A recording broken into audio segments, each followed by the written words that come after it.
C'est l'heure de la revue de la presse et des médias israéliens ce matin sur Studio Kalita, relayé sur les ondes des radios juives parisiennes.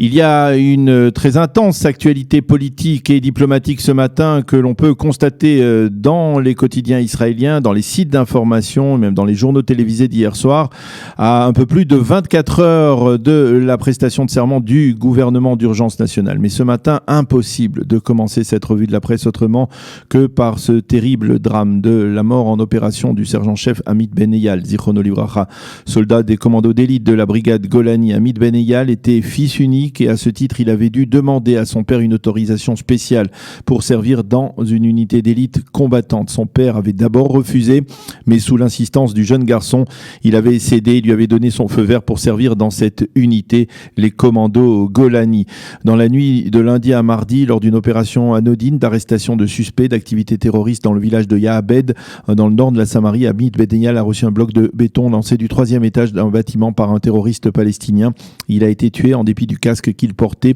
et le monologue de douleur mais aussi de dignité de son père Barour hier matin, avant même ses obsèques militaires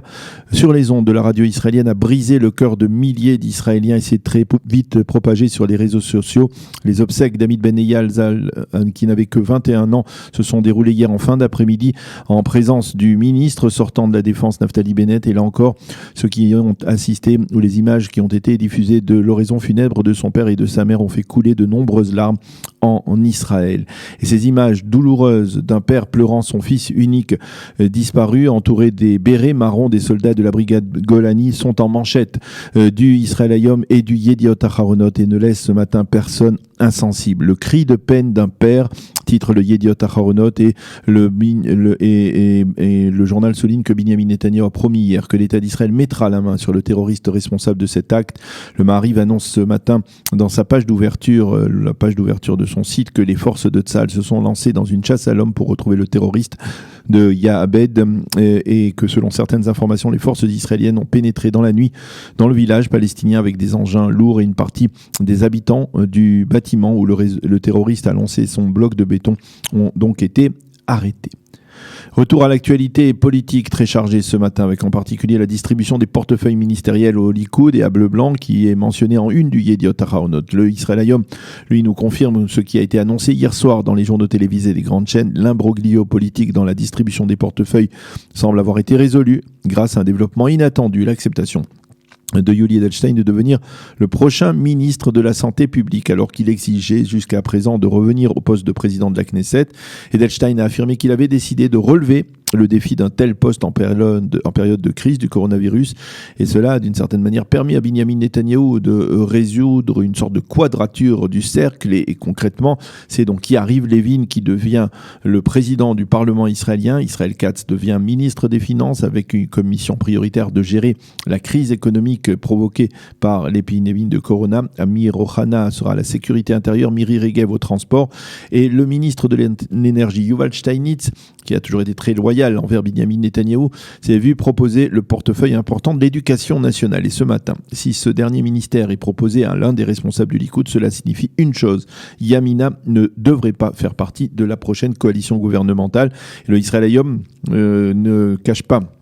en première page son mécontentement face à ce développement. Il pointe un droit accusateur en direction du Premier ministre. Netanyahou s'est servi de Yamina et maintenant il s'en débarrasse, titre le quotidien gratuit qui n'a jamais caché une certaine sympathie pour Naftali Bennett. Mati Tourfeld, l'analyste politique du journal, déplore cette situation et rappelle comment Yamina est toujours resté dans le bloc de droite formé par Binyamin Netanyahou, et ce au cours des 500 derniers jours, et lui a permis ainsi de rester Premier ministre. D'autres observateurs rappellent qu'entre Netanyahou et Bennett, il y a toujours eu des tensions personnelles, et que plus d'une fois Bennett n'a pas hésité à critiquer Netanyahou, y compris à l'approche des dernières consultations électorales. Le Yediot Aharonot lui paraît moins tranchant à propos du départ de Yamina de la coalition. Il considère en effet que la proposition faite par Binyamin Netanyahou à Yuval Steinitz, donc de lui confier l'éducation nationale, ne serait qu'un levier de pression pour persuader Bennett et les autres leaders de Yamina que s'ils ne se ressaisissent pas, eh bien, ils risquent de rater le train du prochain gouvernement. Et le Yediot affirme que la prestation de serment prévue initialement vers 13h demain devrait être reportée en fin de soirée Le Haaretz annonce également que Benny Gantz a démissionné hier soir de son poste de président de la Knesset afin de pouvoir devenir dans moins de 48 heures, lorsque cette démission prendra effet, le Premier ministre par alternance, bien entendu, et le nouveau ministre de la Défense. Le Israël Hayom fait ce matin le follow-up de ses propres révélations. Il revient sur l'interview exclusive que lui a accordée Mike Pompeo à la veille de son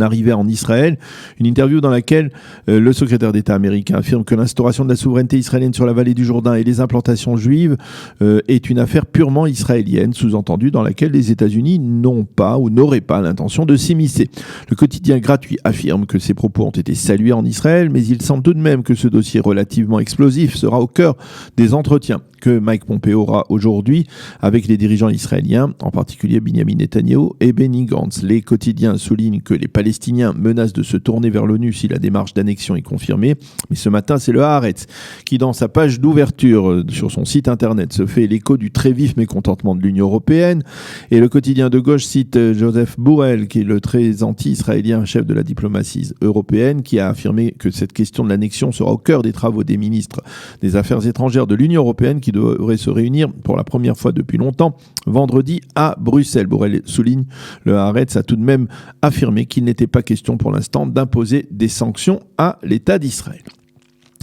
Et la crise du coronavirus, c'est bien signe des temps, elle ne figure qu'en encadré ce matin à la une des principaux quotidiens. Le Yediot Ahronoth ne laisse pas tomber les indépendants et comme il le fait ces derniers jours, il nous présente en première page le cas difficile de l'un de ceux qui ont tout perdu à cause de l'épidémie. Et ce matin, c'est le chef Moti Titman, le chef d'un restaurant gourmet à Tel Aviv, qui représente les milliers de restaurateurs qui ont été très durement touchés par la crise. 70% des restaurants sont toujours fermés aujourd'hui après 2 mois de crise et d'épidémie. L'État d'Israël doit nous donner un coup de main, sinon nous ne tiendrons pas, affirme Moti Titman dans une double page du journal consacrée uniquement à la plainte de ces restaurateurs en Israël. Le Israël Hayom, lui, se fait l'écho de la colère des élus locaux qui affirment qu'il n'est pas possible de procéder à une rentrée des classes sélectives pour les classes entre la 8e et la seconde. Soit tout le monde reprend le chemin de l'école, soit personne, affirme-t-il en direction du ministère de l'Éducation nationale.